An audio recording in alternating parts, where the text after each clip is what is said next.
Hello and welcome each and every one of you. With you today is me, Daiga, multilinguistic international coach therapist from DCTcentre. And joining me again is Morganne Rayne, Adept, visionary, spiritual guide, ceremonialist, and artist. Hello, Morganne. Hey, good morning from the Pacific Northwest. Good afternoon from England. What do you bring today for us? What your guide is telling you to talk about today? Wow.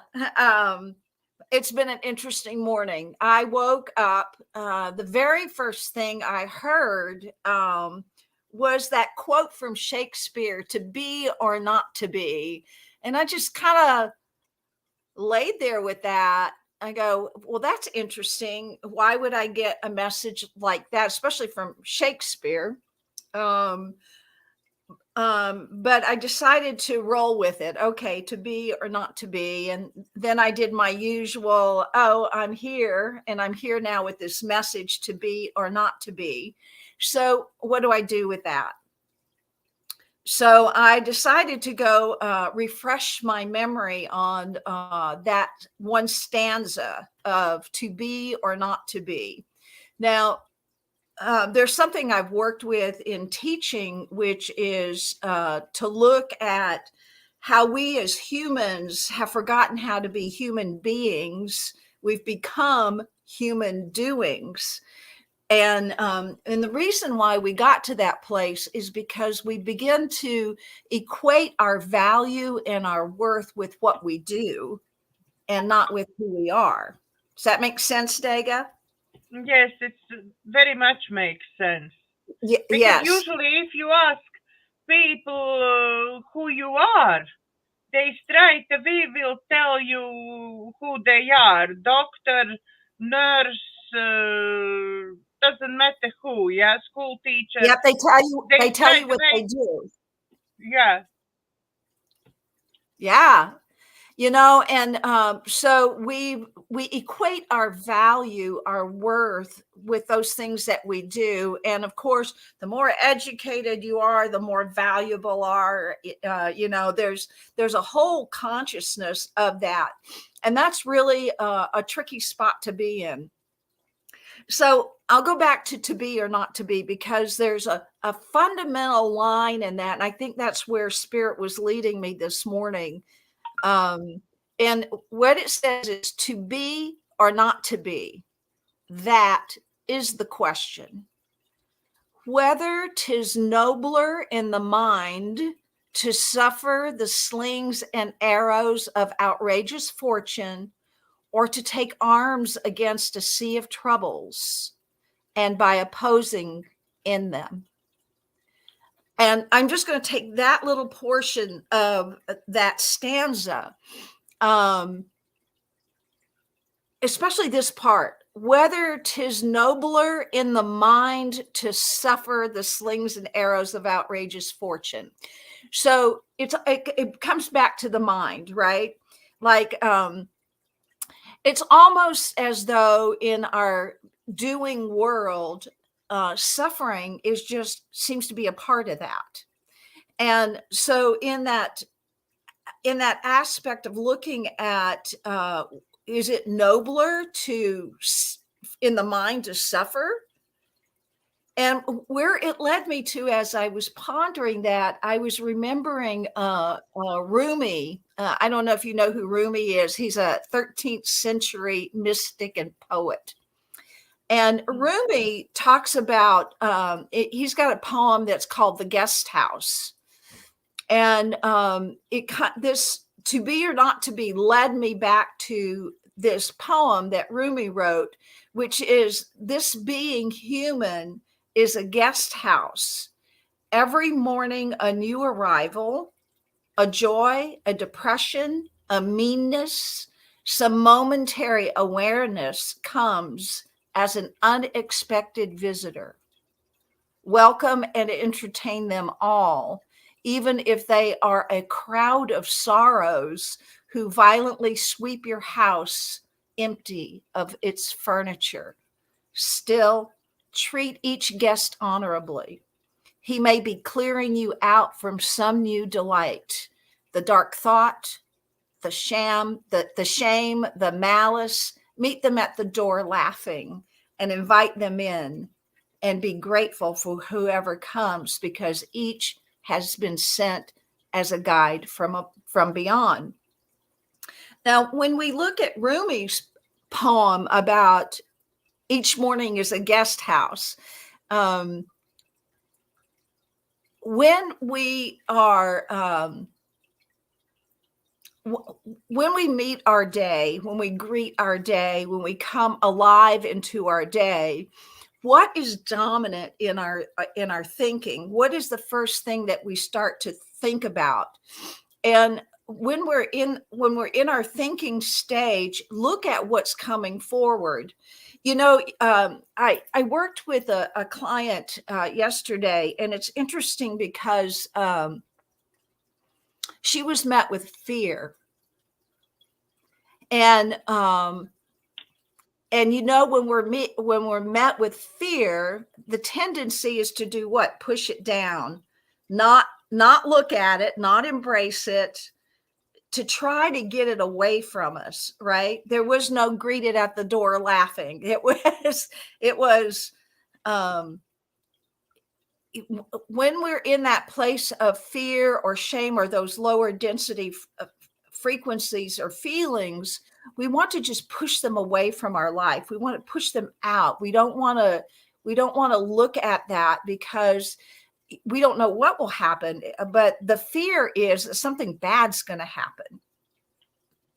So in the work with her yesterday, it was about, oh, well, let's embrace that. Let's take a look at that. Let's have a chat with that, right? And as we became more in greeting that energy that was coming in, that was called fear, as you began to really welcome it in and look at what the messages it brings, fear became wisdom. Now, we couldn't have had it become wisdom had you not had the courage to greet it and open it up and look at it and examine it. So in this poem of Rumi's, of the guest house, if we don't unpack what's coming forward for us, it's not to put your energy on it and become it. It's to look at what's coming at you and to greet it. I love that. Greet it at the door laughing.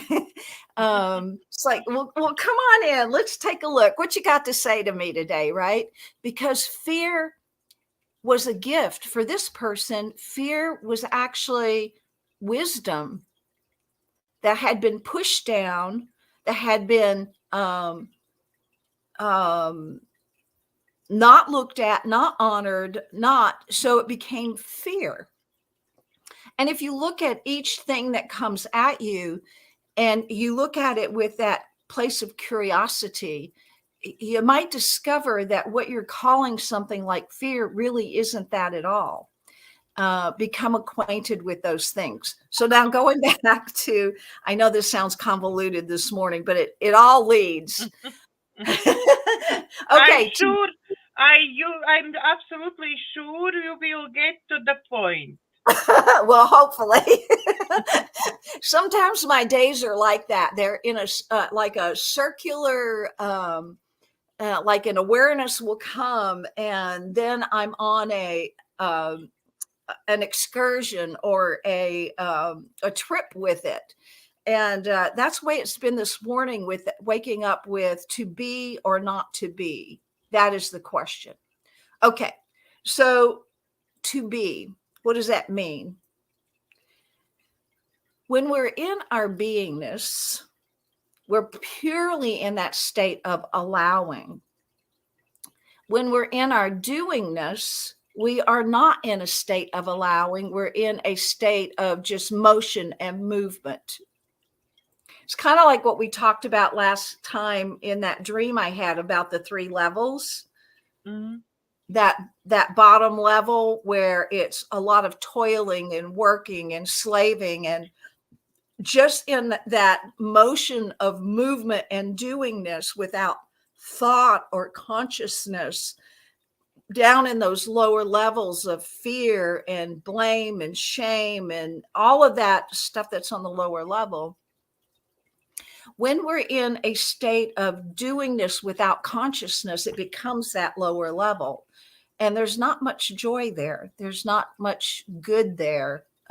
It's just that repetitive motion of doingness. When we become more aware, we move into that second level, which is where we realize that all that doingness that we've been doing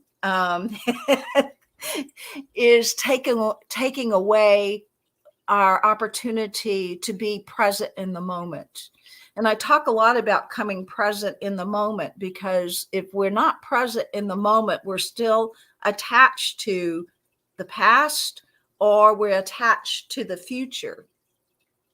We're not present in that moment. So it's important to come present in the moment and bring consciousness and awareness to whatever's coming our way. So even if we find we've been in that lower level of toiling and working and doing and trying to produce and exerting all this energy and effort without consciousness, without beingness, then we become a slave to that level. And then the to be or not to be really becomes the question, because we begin suffering in that lower state. I love one of the quotes of Buddha about attachment. All suffering is about attachment. And if you look at what you're attached to, fear, blaming, shaming, if you're attached to those things, then you can look at where it's joyless in your life. All suffering is about attachment. And so look at what you're attached to. And that's why looking at a poem like Rumi's poem on the guest house, to not be afraid of those things, because they all exist. We live in a field of infinite possibility in which every thought, every emotion, every experience of mankind is embedded in that field. It's what is it that you want to be with, to be or not to be one with the infinite loving peace, ascendedness of humanity, or in the lower density levels of shame, blame, fear, guilt, all of that stuff. So what are we being with? What are we doing and what are we being with? Now there is doing, but doing from consciousness, doing from the directive of coming present, doing from reflection on those guests that come to visit us. You just had a house full of guests visiting you, right? And you greet Yes. them. You greet them, you welcome them in, whatever they're bringing to you. You're welcoming them in. You're not pushing them out if there is like, oh, I don't want to hear that. I don't want to be around that. You welcome them in and you love them and you experience them right where they are in the present moment. So welcome in those anything that comes to you. Just don't become attached to it or enmeshed in it or entrained with it.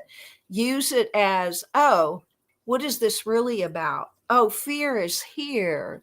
What is fear about? What does it look like? What does it feel like?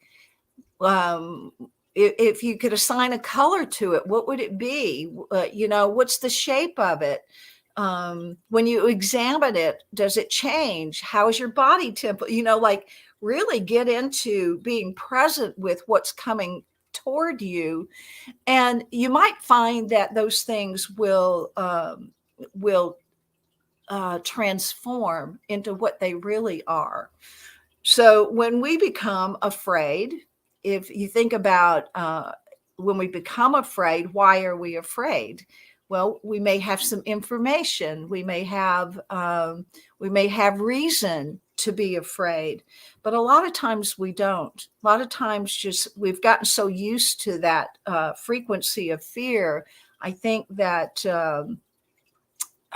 we become used to it, and so let's unpack it, right? Let's take a look at it. Let's greet it at the door laughing. So that way we don't give it's not an energy that sweeps us away. It's not an energy that takes us away. We're taking a look at this, and we can choose whether or not we want to align with it or not. And that's the being part. So in looking at to be or not to be, a lot of times people become lethargic in their lives, and at that point they're not being. They're not alive. They're just existing. Are they being, or what's happening there? So to be consciously is to be awake and aware to the present moment. And we'll do a meditation after I do this little talk thing on learning how to be in the present moment. Thich Nhat Hanh, I love him. May he definitely rest in peace, because he brought so much wisdom to consciousness and to our world to help awaken. I'm going to read a quote from him, which says, "We have a tendency to think in terms of doing and not in terms of being. We think that when we are not doing anything, we're waiting our time. But this is not true. Our time is, first of all, for us to be. To be what? To be alive, to be peaceful, to be joyful, to be loving. And that is what the world needs most." And so I love to align my energy with that type of being. Who am I being? Why am I being? There's the beautiful question, and that leads us to purpose. Our purpose is here to bring our light. So if our light is filled with fear and all those lower density frequencies like shame and blame, if our light is filled with that, then the light that we emanate is pretty dim. Our purpose is to bring light to the world, is to bring our light, our unique light to the world. Each of our lights is a little different because we all come through different lenses of looking at life and being with life. And if you've been around someone who is filled with fear, the energy that they're emitting, it doesn't feel very good. But if you've been around someone who's filled with love, the natural inclination is to go towards that light, go towards that energy. So our purpose here is to be, there's that word, to be light and love, or not to be light and love. So on purpose, not on purpose. So when we reflect on who are we to be in this world, the way to arrive at that is to stop doing. It's just to stop doing and sit back, close your eyes, and stop and just simply breathe and to be. When I was growing up, and when I work with clients, it seems to be like in the handbook for parents back in the 50s and 60s, was I have always been a beer for sure, like just go deep within and be at peace within my own beingness. And one of the things that my mom would do when she would see me in those states, she would say, "Don't just sit there, do something." Did your parents say that to you, Daiga? all the time, because if you, in my household, if you sitting down watching something, let's say TV, yeah, without any doing something else in between, then you are just lazy, you're wasting your time. You need knitting or crochet or whatever, some doesn't matter what something to actually complement your household, to give some benefits to your household in one Yeah, way or other. right. So to be productive. So Yeah, that's yeah, that's all the time. right, and that's where that idea of our value is in what we do. Right. So if we're productive, then we are worthy. We are accepted. We are part of society. But when we just keep doing and doing and doing, and we equate our value with doing, then we lose sight of who we are. And I know a lot of doers in my life, a lot of professional people who are doing that are miserable. And a lot of those people come to see me.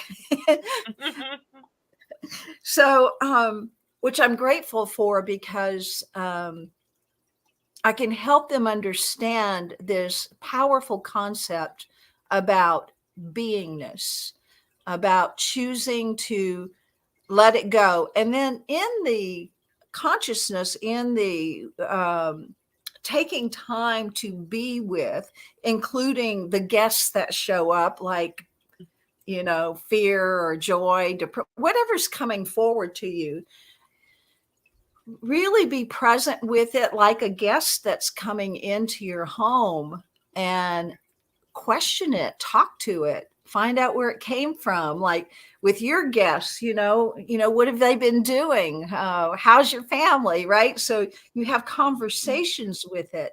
Do the same thing with this. And this way, then it loses energy. When fear or shame or blame come up, usually it's asking for your attention. And so if you can give it your attention in a way of curiosity and wanting to know what is it coming forward for, then we are in a flow of energy. But if they come and we go, I don't want to look at that, I can't look at that, that's too painful, I'm just going to shut my heart to that. Whatever strategy we've used to not embrace those aspects of being, then we lose out. We lose. And sometimes things will come knocking on our door as a gentle knock, right? And sometimes they'll come as a 2x4. And if you're really not paying attention, it's going to come as a Mack truck. So when we look at our how we approach what's coming at us, if we can do it from that place of open-heartedness, beingness, curiosity, then we have meaning in it. We have a greater meaning in it. And that's when we can make better choices, when we have the courage to unpack that. So really, that's about all I have to say on that. I did make a couple of other notes. So remembering our covenant, because that was another message I got this morning, was after to be or not to be, I got the message, remember your covenant. So what is my covenant? And that is what I've promised to come and be in the world. And we as humans, if you have a covenant and you do, most likely you're come to share your light. And so again, it brings it back to, well, what kind of light am I shining in the world, right? What's my covenant?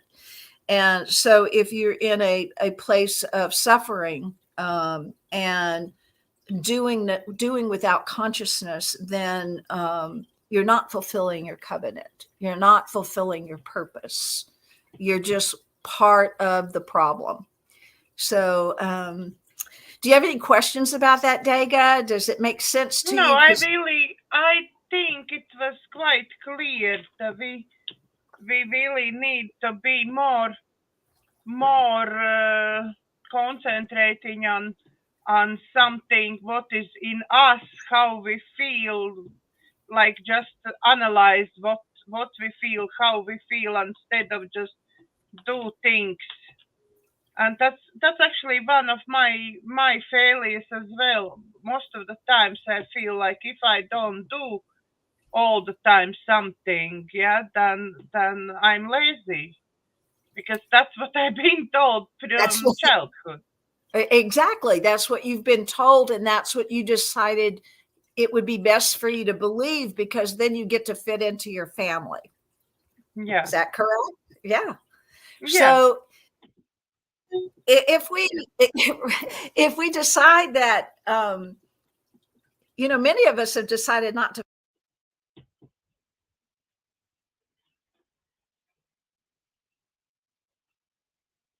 Morgan, you disappeared at the moment for some reason.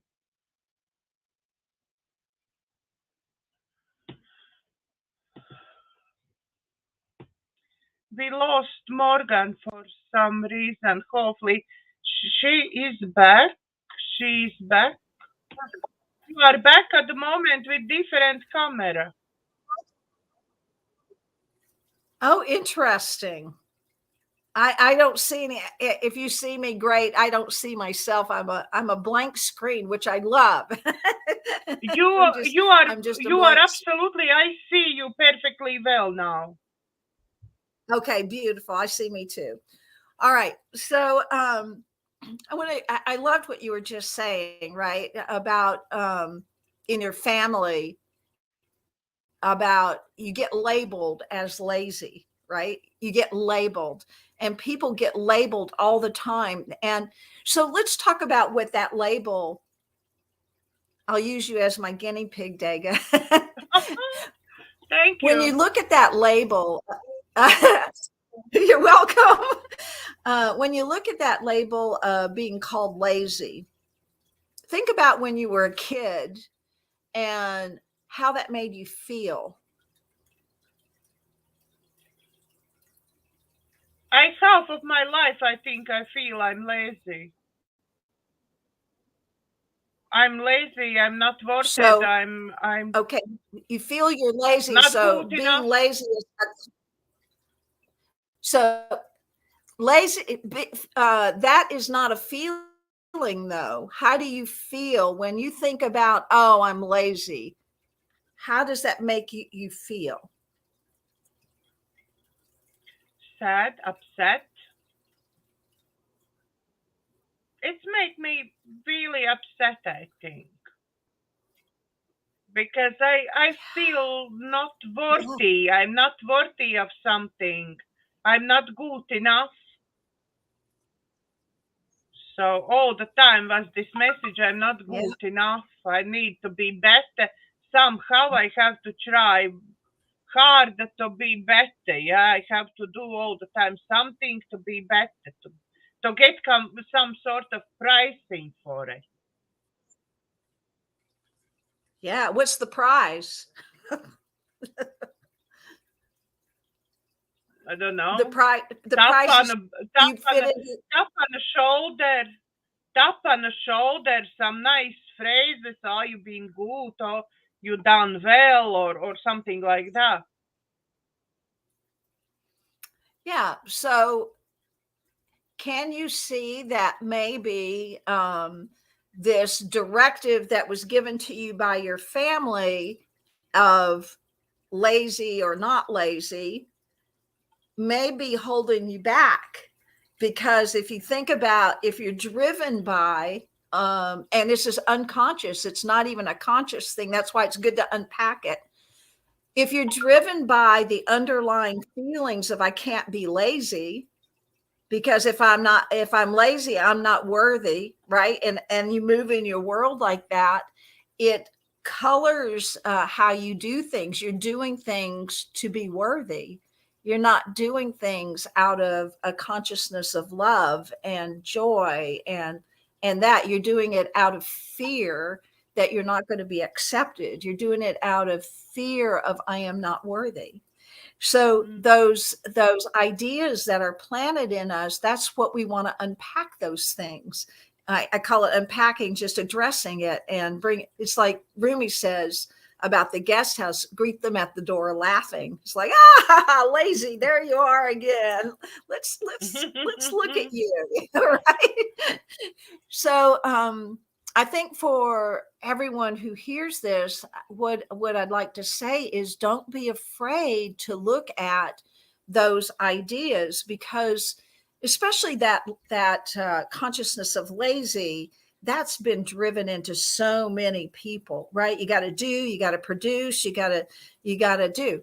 So on that, so we'll go back to that dream I had, those 3 levels of being on that. So out of laziness, out of that fear of I can't be lazy, you're on that lower level, right? You're just doing because you got to look productive. You got to, you got to keep going. Don't stop. Just don't go.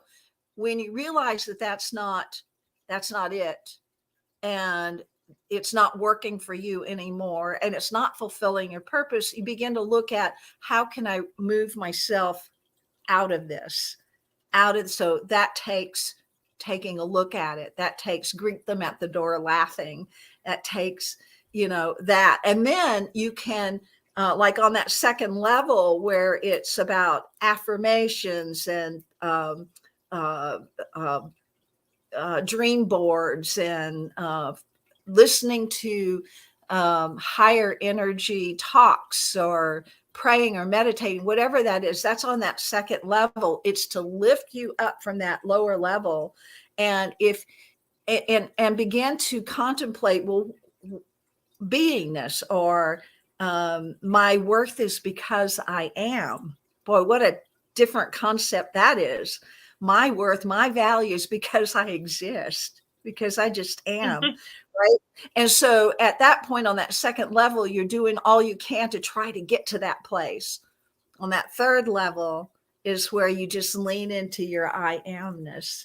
And you know that you can just extract from the universe whatever it is that is calling you, or what you need, what you really need or want.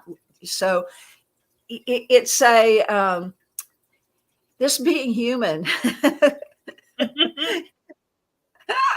Oh, it's interesting. I a lot of times when people do silly things, I go, "Oh, welcome to humanity." So in humanity for us is to have experiences, is to gain these experiences, because we are spiritual, soulful beings in a human body, in a human existence, in a human experience. So, but you don't let that humanness drag you around. You let your insights, your connection guide you, so that in your doingness that you do, that it is filled with light, it's filled with love, it's filled with consciousness. I remember a long time ago, I went into a restaurant, and this was it was a very nice restaurant. They had really good foods, but you did have to go up to the counter and tell them what to do, tell them what you want. And behind the counter was this woman that was angry. Her energy was, boy, you could feel it all over the place, right? She was like just slinging things, and just like, so when I came to her to ask her to ask for what I wanted, and I said, and could you leave out the bad vibes?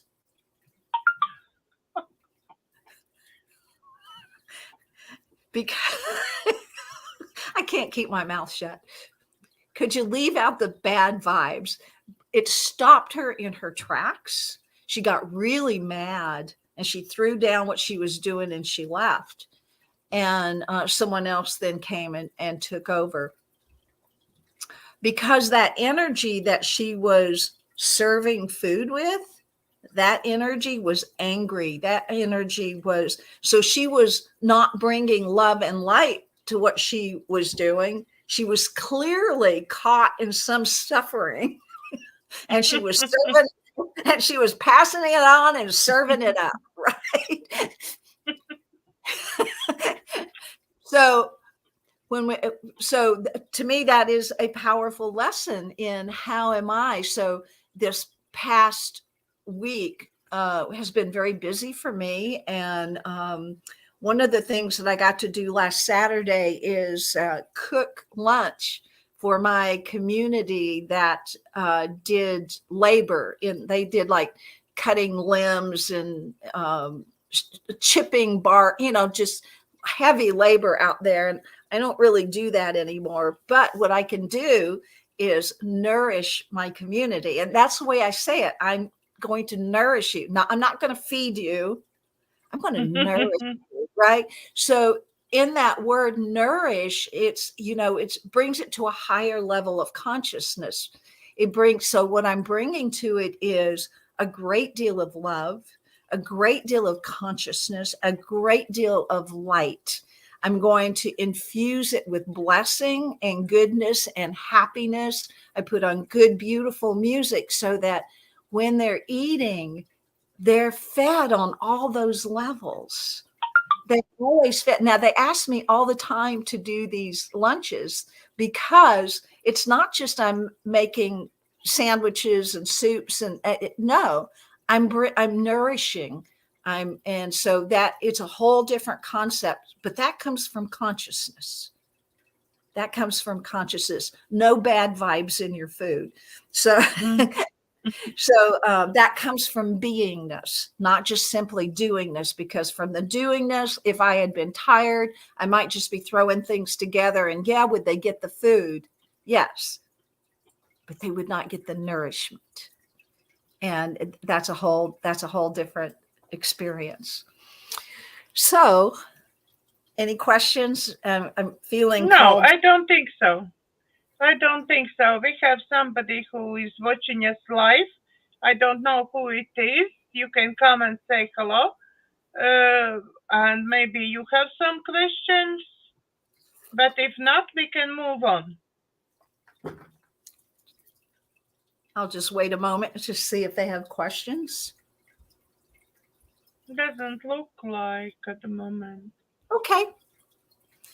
All right. So what I'm going to invite everyone to do here is let's get present. So I invite you to first make sure you have nothing crossed. Have your feet on the floor. And if you're barefoot or you're wearing shoes, it doesn't matter. Get present to the bottom of your feet. Have an experience of what that feels like. The bottom of your feet. Can you feel it? Can you feel where your toes touch the ground or your shoes? Can you feel your baby toe? How about your heel? And I do this exercise so that you bring awareness. We take it for granted. Bring awareness to your feet, to the bottom of your feet, and how they connect to where you're sitting or you're standing.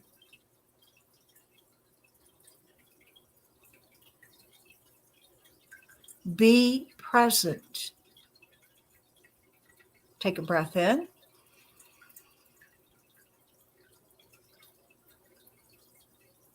And let it go.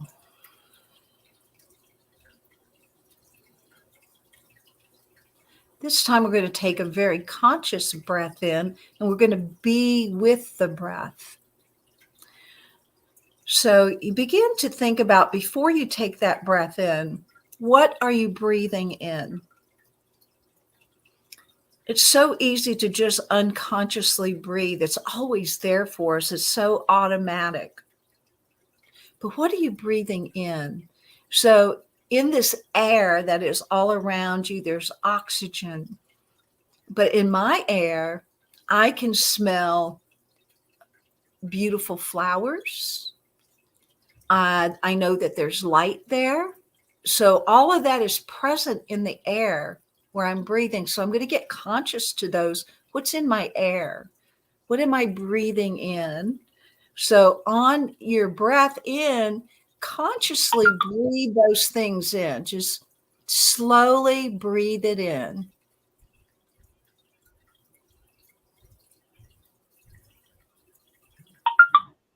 And consciously think about, where did that breath go? Did that breath come up to your chest? Did it fill your abdomen? Did it go all the way down to your lower chakras? Where'd that breath go? And now consciously let the breath go.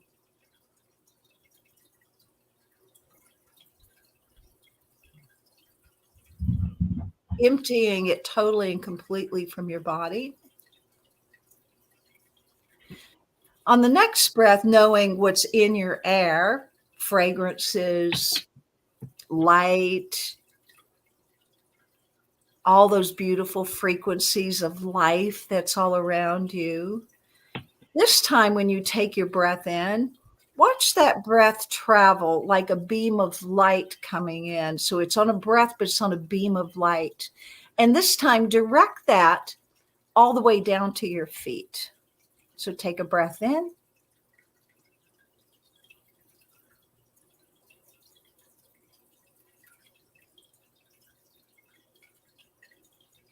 And direct that breath to the bottom of your feet.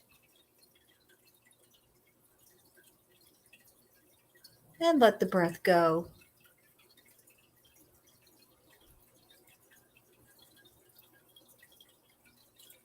Releasing it totally and completely. Emptying. And in that space between the emptiness and taking something in is beingness. Just be there for a moment. No breath in, no breath out.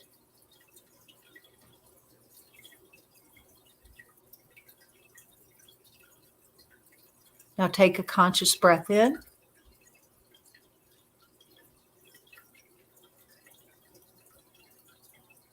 Noticing where it goes. And now before you breathe that breath out, be in that space before the out breath, holding that in breath, and just sink into the space. Relax. Relax. And now let that breath go.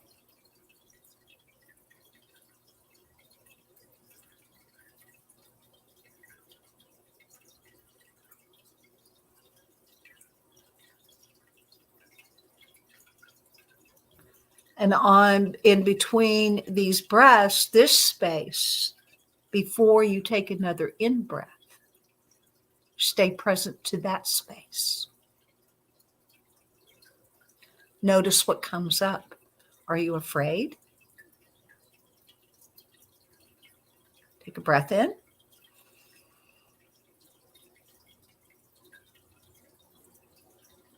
And let it go.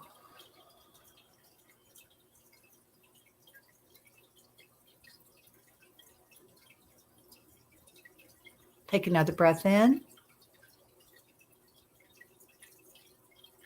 And let it go. So check in now. Where are you? Where are your thoughts? Are thoughts coming in? Are thoughts going out? How's your body feeling? Get present, really present to this body temple that your spirit and your soul reside in. And think of it really like a temple. And in your temple,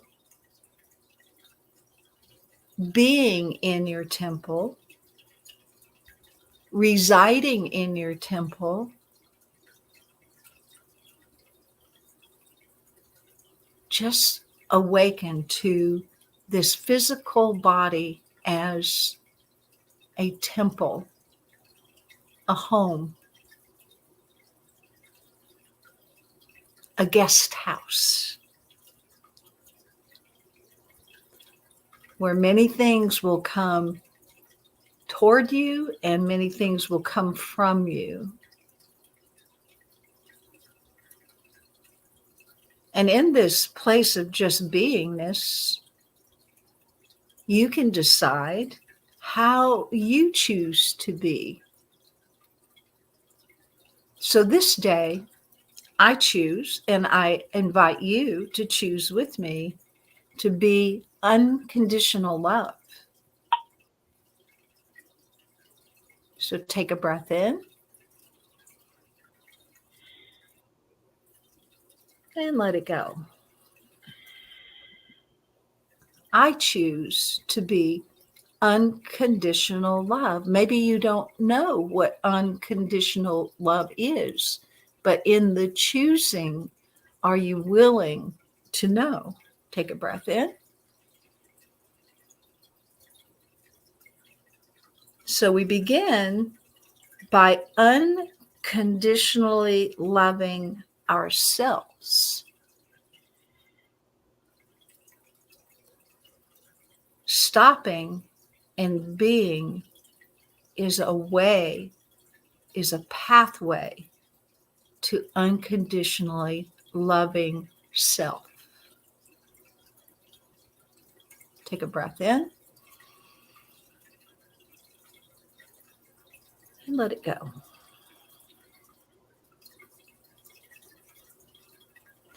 So when I contemplate being unconditional love,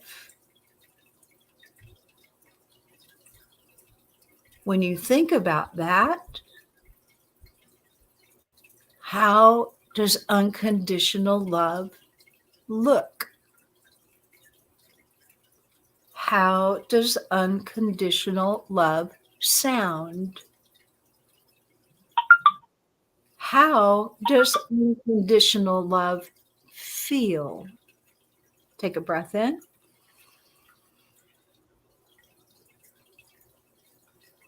And let it go. Move into your heart chakra.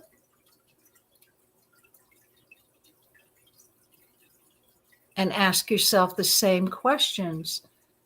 Heart, how does unconditional love look?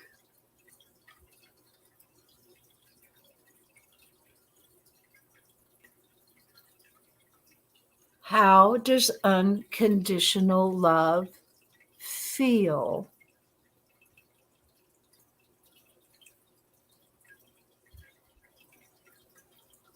Be willing to be teachable here.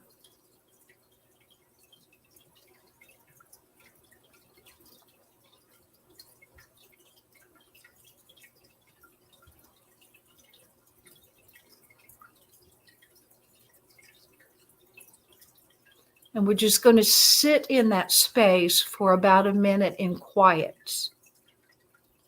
And just keep breathing into your heart, contemplating unconditional love.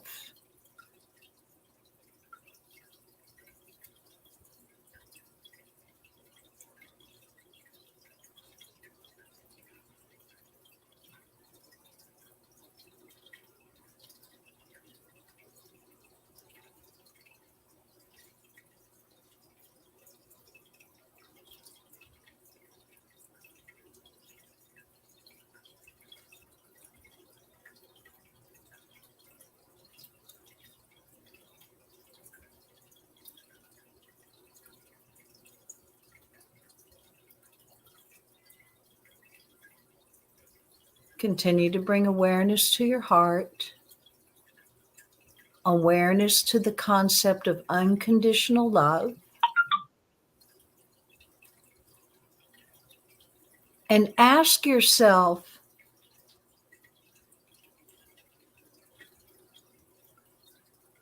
What is one thing that I can do? So we'll bring the beingness of unconditional love into doing this. What is one thing that I can do today to unconditionally love myself? Take a breath in. Go to your heart with that question. Let it go and relax. Allow your beingness to reflect back to you an answer.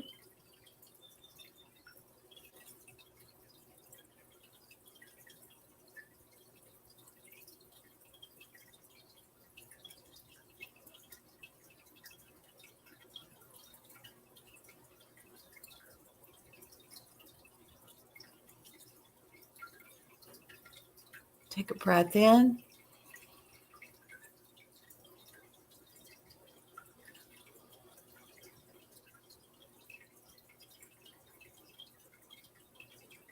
From the place of being unconditional love,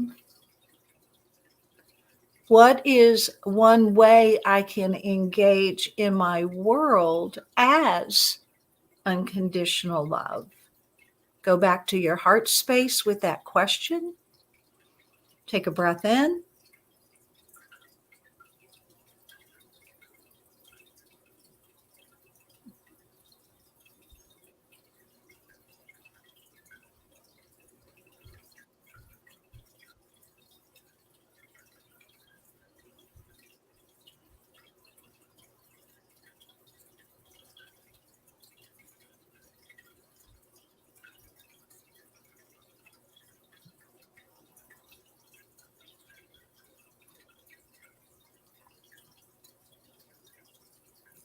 Take a breath in.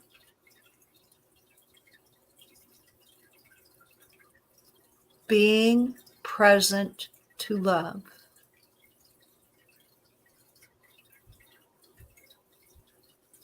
Now, as you think about love, unconditional love, how does your body feel? Being present here, how is your thinking going? And as you think about coming from this meditation into your world, into your doingness, are you willing to bring your beingness into your doingness? Take a breath in.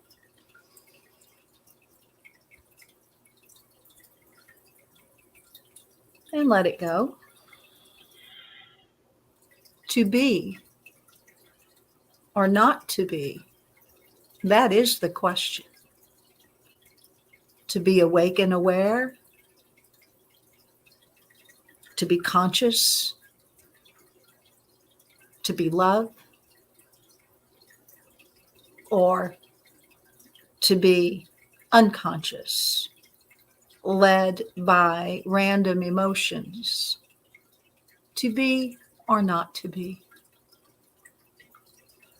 Take a breath in.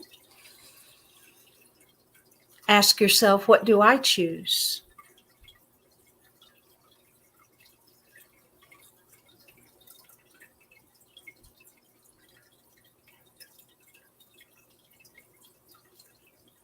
And bringing your attention back to your heart and just in your normal, regular breathing rhythm of just your breath that exists. It's kind of the gift we're given of life. I ask that you take time to be. Take time to come present to the present moment. Take time to allow whatever is coming forward, but greet it with love and light. To be awake, to be conscious.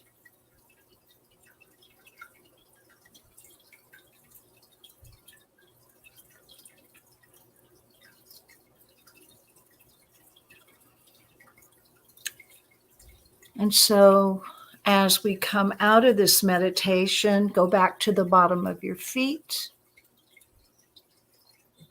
Be aware of how they touch the floor or your shoes. Is there more awareness there? Are you more awake to the bottom of the feet?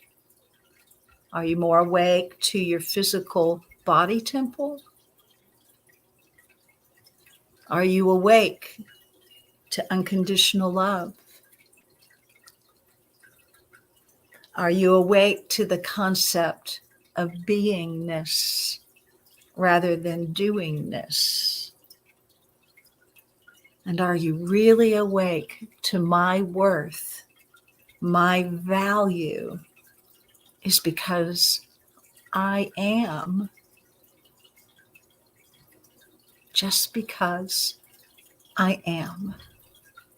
My light, my love, my consciousness. I am. And so it is. All right. Come back present. Now, just check in as you open your eyes to your body. How you feeling? How's your heart? How's your commitment to your life?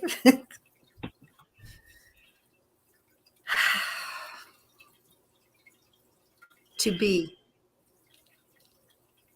How you doing there, Daiga? Yeah. I'm doing fine. I felt this unconditional love. It was very nice, goofy, soft, cozy feeling. Something like, when She-Bear is doing her guided meditations with this pink blankie. I think that was sort of, I didn't have pink blankie, but something like cushy blanket around me. That was the feeling, this softness and lovingness and cushiness. Yeah. Otherwise, we're in this. Most humans, their bodies are in a defensive posture already. It's just like, we're just waiting, right? But when you take time to breathe, go into your heart, ask those kinds of questions, your body just, it lets go. It lets go of the defensiveness and it becomes open and receptive. Beautiful. To be. So I asked you the question. Yeah, and I asked you the question, how are you doing? Right? I did that deliberately. Now, how are you being? Yeah, how are you being? Yeah. That's a whole different question, isn't it? Yeah. And we get to choose that beingness. That's the beauty of our incarnation, is we get to choose how we're going to be in our world, with ourselves, with our loved ones, with strangers on the street. How are we going to be? Is there anything else you today want to tell our viewers, Morganne?